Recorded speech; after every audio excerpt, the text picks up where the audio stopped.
Graça e paz da parte de nosso Senhor Jesus Cristo. Hoje veremos a lição número 4 da nossa revista Nossa Fé, que tem o tema para esse trimestre: Desigrejado, nem pensar. Jesus, sim. Igreja, também. Revista da editora Cultura Cristã. A lição 4 aborda o tema crentes mais próximos uns dos outros. Oremos. Senhor Deus, eterno e bondoso Pai, ajuda a tua igreja a desenvolver um senso de temor inspirada pelo ensino dos apóstolos, nos dando a convicção do pecado que vem, do reconhecimento solene da tua presença conosco. Um Deus santo e amoroso que cuida do seu povo e nos motiva a adorá-lo com alegria, gratidão, respeito e honra. E que isso também possa ser marcante nas nossas relações com os irmãos. É o que te pedimos em nome de Jesus, teu Filho amado. Amém? No estudo de hoje, nós vamos nos basear no que está escrito no livro de Atos, capítulo 2, versículos 42 a 47, e também no capítulo 4, versículo 32 a 35. Abra sua Bíblia e acompanhe a leitura. Diz assim: E perseveravam da doutrina dos apóstolos, e na comunhão, no partir do pão, e nas orações. Em cada alma havia temor, e muitos prodígios e sinais eram feitos por intermédio dos apóstolos. Todos os que creram estavam juntos e tinham tudo em comum. Vendiam as suas propriedades e bens, distribuindo o produto entre todos, à medida que alguém tinha necessidade. Diariamente perseveravam unânimes no templo, partiam pão de casa em casa e tomavam as suas refeições com alegria e singeleza de coração, louvando a Deus e contando com a simpatia de todo o povo, enquanto isso acrescentava-lhes o Senhor dia a dia os que iam sendo salvos. Capítulo 4, versículo 32 a 35 diz ainda: Da multidão dos que creram, era um o coração e a alma. Ninguém considerava exclusivamente sua nenhuma das coisas que possuía. Tudo, porém, lhes era comum.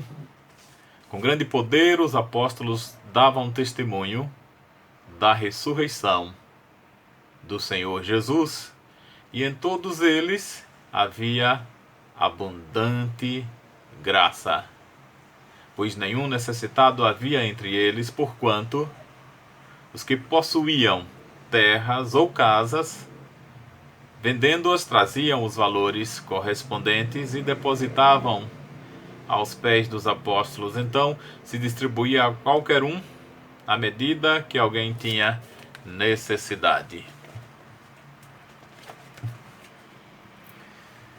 Todas as coisas existem primariamente para a glória de Deus e não para o nosso benefício.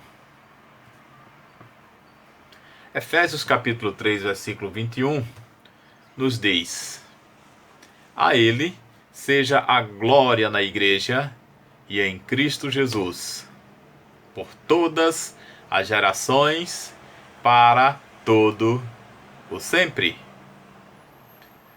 A Igreja também foi criada para a honra de Deus e não para a nossa felicidade. Infelizmente, esse não tem sido o foco de muitas igrejas atualmente, que procuram atender às necessidades das pessoas, em vez de trazer glória a Deus. São igrejas com foco no homem, que tentam a todo custo agradá-los, evitando abordar certas doutrinas para não ofender a alguns, não aplicando a disciplina bíblica em relação ao membro pecador, e escolhem um estilo de culto e ensino com base na preferência popular ou mesmo em tradições extrabíblicas.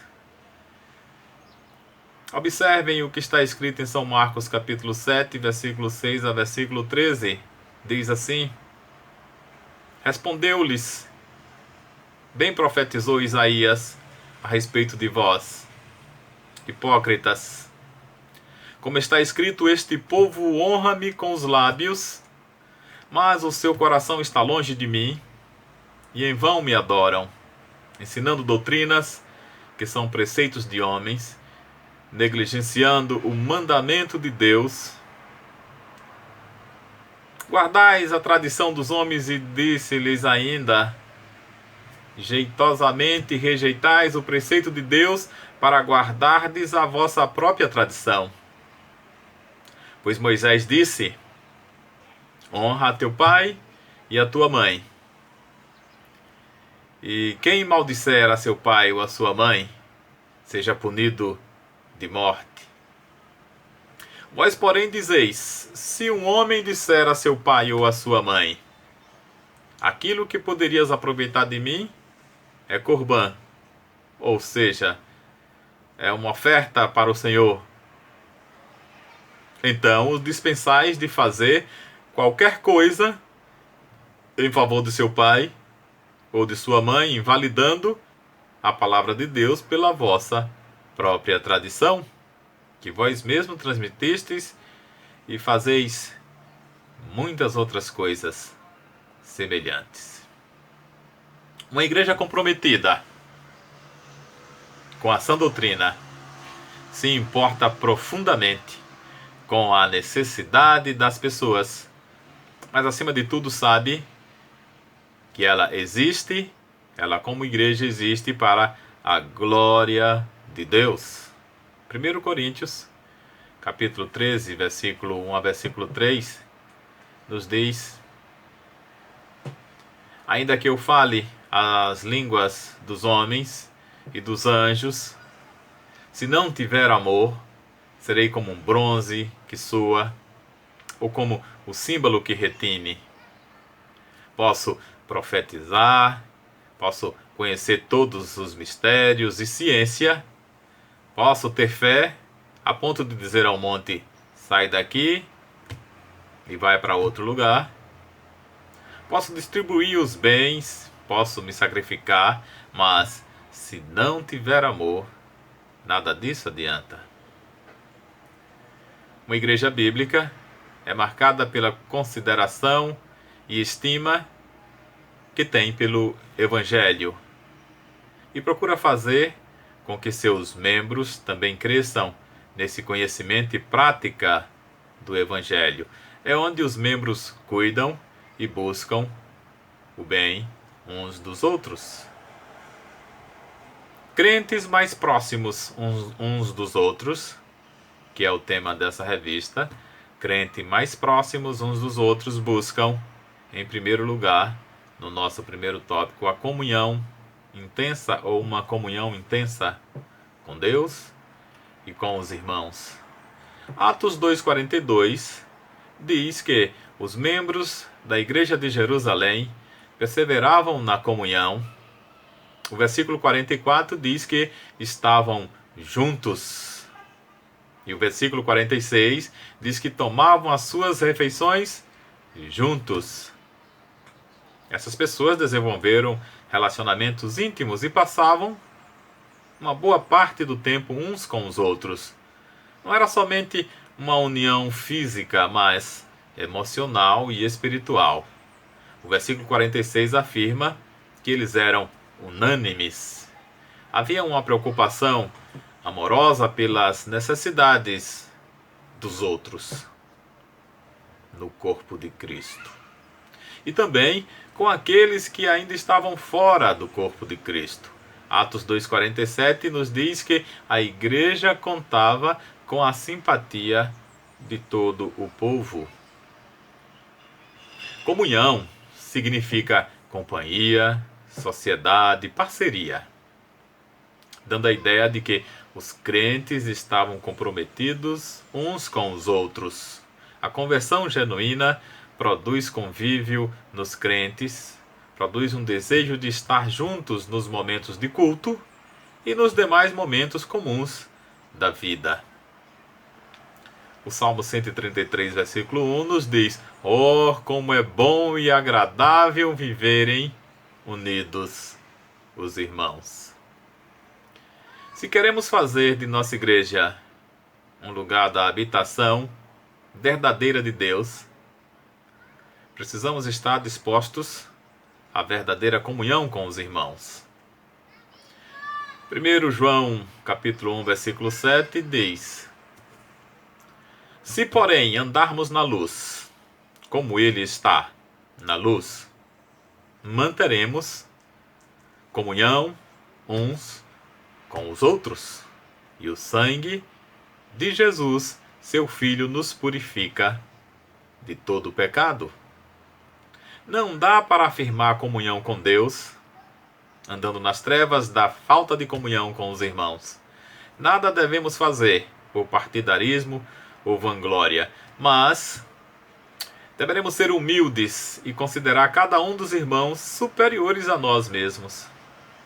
Tendo o mesmo amor e unidos de alma, devemos nos preocupar com os irmãos na mesma medida em que nos preocupamos conosco.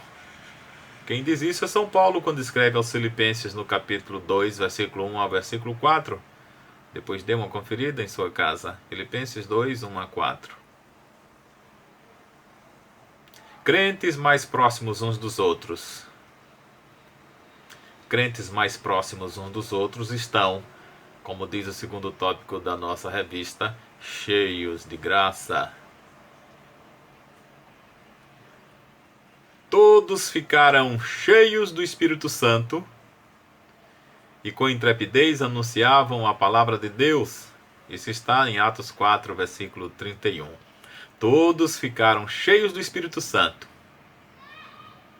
E quem está cheio do Espírito Santo com intrepidez anuncia a palavra de Deus. Os crentes, quando estão cheios do Espírito Santo, vivem de maneira prática o Evangelho, demonstrando unidade de pensamento, amor generoso, comunhão intensa e a pregação do Evangelho com abundante graça. A graça se caracteriza como uma atitude benevolente demonstrada a qualquer pessoa sem distinção, não importando o que a pessoa possa ter cometido. Se fez o bem ou o mal, a graça nos traz a compreensão de que todos pecaram e carecem da glória de Deus. Nenhum de nós, na igreja de hoje, nem também na igreja primitiva, foi salvo por demonstrar alguma característica que nos fizessem dignos da aceitação de Deus. Aliás, a pregação dos apóstolos, e essa também deve ser a nossa pregação, a pregação dos apóstolos mostrava que todos eram igualmente culpados pela morte de Cristo. E todos os que alcançados por essa graça entendem que foram redimidos na cruz. É uma igreja cheia de crentes que tem a compreensão do alcance da graça de Cristo, não há impedimento ao bom convívio de todos. Independentemente da situação emocional, financeira, da idade, da cor de pele, do penteado, como diz São Paulo quando escreve aos Romanos no capítulo 14. Não nos julguemos mais uns aos outros, pelo contrário, tomai o propósito de não pôr de tropeço ou escândalo ao vosso irmão. Isso está no versículo 13 do capítulo 14. Ainda no versículo 19, o mesmo Paulo nos diz: assim, pois, seguimos as coisas da paz e também as da edificação de uns para com os outros. O que Jesus deseja para a sua igreja é uma comunhão plena. Assim como a sua comunhão ou a sua união com o Pai é plena. Se a unidade da igreja é uma realidade concedida por Deus e fundamentada em Cristo, precisamos ter comunhão intensa uns para com os outros e sermos cheios de graça. Por várias razões, a Igreja de Cristo no mundo está exteriormente dividida em muitas denominações, mas se os cristãos pregam e vivem o Evangelho na sua pureza e comunhão, Cristo permanece entre eles. Apesar de estarem separados e terem doutrinas ou formas de governo diferentes entre si, a caminhada do povo de Deus precisa deixar marcas da unidade, evidência de uma comunhão intensa entre os irmãos por meio da graça de Deus. Vamos concluir, irmãos, dizendo: a vida cristã não é fácil. A genuína pregação do Evangelho na igreja precisa gerar verdadeira comunhão e graça entre os seus membros. Precisamos pensar como tem sido a nossa dedicação e serviço para com Deus